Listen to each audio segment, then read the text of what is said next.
Good afternoon, everyone. This is Woody Collins with Congo Helping Hands, and it's another day of talking about the Congo.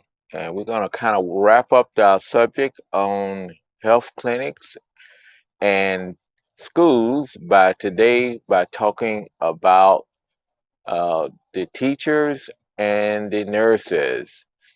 So, thank you all for stopping by. This is a blistery, rainy, drizzly afternoon here in Indiana, and I finished my walking in here at the state park, and so hey, it's about time to get on with doing the business here. So, so what is the condition? What is of all these different buildings and everything, how does it seem to affect the teachers and the nurses? Been talking with teachers and everything, and I find out that they are more concerned with their students than they are with their buildings. Uh, the teachers that I've met, especially the rural ones, they are really interested in doing a good job for their students, and therefore they are, less concerned about the buildings. They look at the buildings as a place that they do their craft, but it is not something that is going to improve a lot of what you would think. Let's say the overall education. A lot of the teachers they want additional training, and that's been borne out uh, by some of the other NGOs that I know that work in the Congo, that teacher training is really needed to improve the overall education. So, and I think that's the reason why a lot of people, uh, especially the teachers, they are more concerned with getting books, getting more education, in order to teach the kids than they are about the buildings. Uh, and I tell you the reason we were looking at doing the buildings because it's so visible, but the building that we uh, did renovate and build there for the teacher, it was more to protect the books that we were buying than it was to protect as a new status symbol for the teacher, the prefect, the director of the school. So, that was the only reason why we really went out and bought a school. I mean, went out and renovated that school because it was necessary for the protect the books. Now, looking at nurses, I think the same thing applies with nurses. They look at having more equipment that they need to diagnose when a patient comes in. They also need medicine that's available to take care of the patients that they have than they are the billing itself necessary. They want to get those patients in and out of the hospital and taken care of. Um, uh, so most of the people who come to the clinics, they're not staying there. A lady may come there and give birth, but she will come there at the last minute, or if she feels some complications or anything like that, she's not going to come there and stay a couple of days and thing. As soon as she can get up and be out of there, she's gone back home and stuff. Now they may stay at the hospital a few more days, but that's a little different than staying actually in a health clinic itself. So you got the situation is that the nurses may be there, and most of these you have a probably about the majority of them are male nurses. They come there for the day, take care of patients coming in. They look at them to see what's going on, and send them back home to their families. I'll send them on if they're in serious enough problem. they will send them on to the hospital to be taken care of or something like that. But it's not something that they lock up in the evening. Say maybe about between 4:30 and 5 o'clock. They're getting ready to go home because as in the Congo it gets dark at it's pitch dark. 5:30 is really you know it's twilight hours, and so at 6 o'clock it's really getting dark, and they're trying to get people home or people trying to get home, and especially if people have come a long distance to come to the hospital, I mean to the health clinic, they they need to get back, and it's usually maybe an hour walk or something like that. So the health clinic is going to close up early.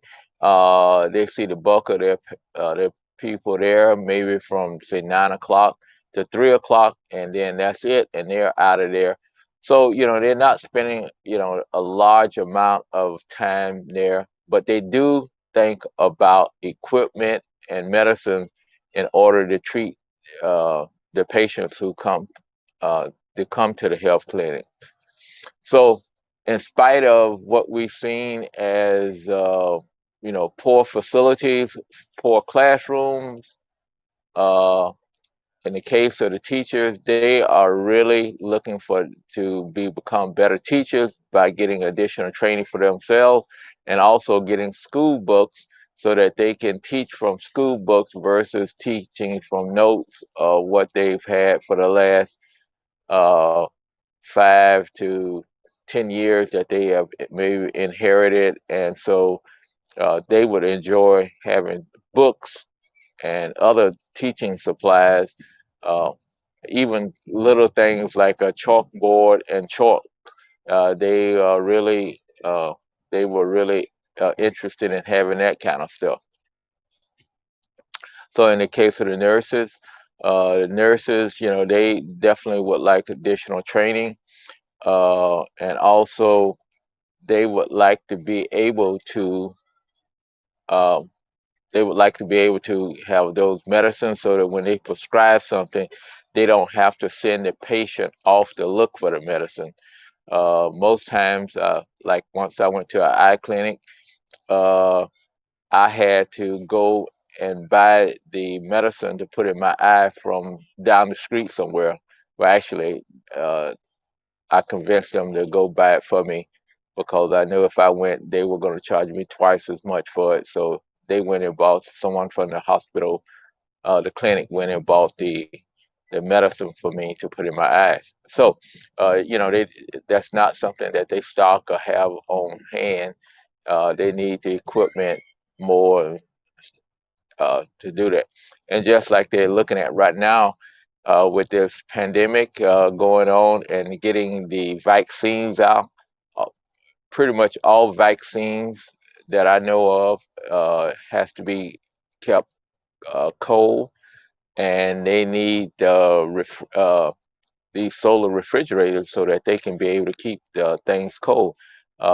Just to think that you got to keep this one of the vaccines I saw coming out, maybe it's got to be 100 degrees below 100 degrees Fahrenheit. That's below freezing, and how is something like that's going to be out in the bush and being, I just think it's going to be really a hamperage for the nurses to take care of these vaccines and stuff like that. Even with polio vaccines, when we done polio vaccines, we had to keep those, on the cold chain and stuff like that. So they need the equipment, and so they're not concerned more about the buildings. Even though I made a big uh, deal about the buildings. Those are the most visible things, but those are not the things that they really looking forward to.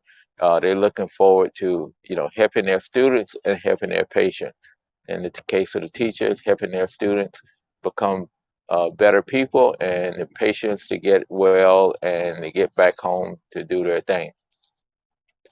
So that ends the story about schools and health clinics in the rural area.